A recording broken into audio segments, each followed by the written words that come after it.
Hello guys! Good morning po sa inyo. Yung kita nyo sa video, stoplight yan. Kita nyo naman yung mga kasabayan ko gaano kabilis. Takbong ano na yata yan, 140. Tayo hanggang ano lang, 20-20 lang.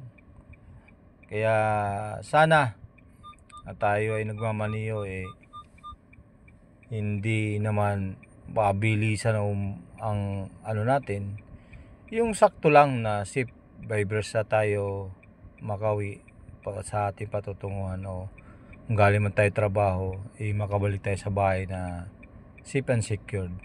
Kasi siyempre maraming umaasa sa atin kung tayo nagtatrabaho, yun ang priority natin.